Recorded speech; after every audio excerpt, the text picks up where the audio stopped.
बिस्मिल्लाहिर्रहमानिर्रहीम। अस्सलाम वालेकुम। कैसे हैं आप सब लोग।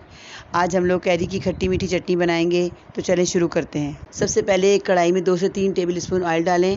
हाफ़ टी स्पून मेथी दाना, हाफ़ टी स्पून राई, हाफ़ टी स्पून कलौंजी, 1 टीस्पून सौंफ। इन चारों चीज़ों को फ्राई करें।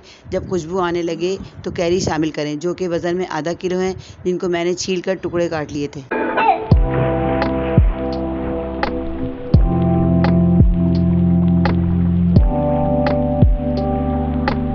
कैरियों को अच्छी तरह मिक्स करें और थोड़ा सा पकाकर इसमें 1.5 से 2 कप पानी शामिल करें। थोड़ा सा नमक डालें, हाफ़ टी स्पून लाल मिर्च का पाउडर शामिल करें और इसे मिक्स करके ढककर पकाएं।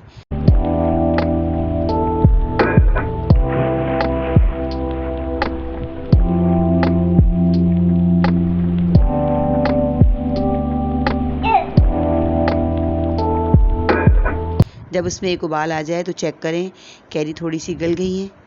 इस पॉइंट पर मैं इसमें आधा कप चीनी शामिल करूँ। आप चाहें तो गुड़ भी शामिल कर सकते हैं, इससे टेस्टी और करारी बनेगी। फिर दोबारा से इसे कवर करें और 3 से 4 मिनट तक पकाएं।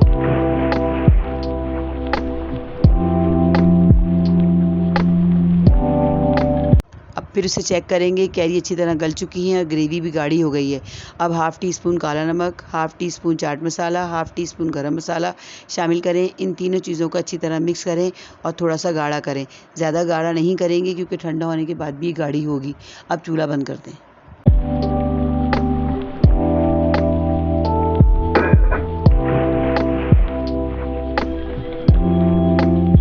लीजिए, खट्टी मीठी कैरी की चटनी तैयार है।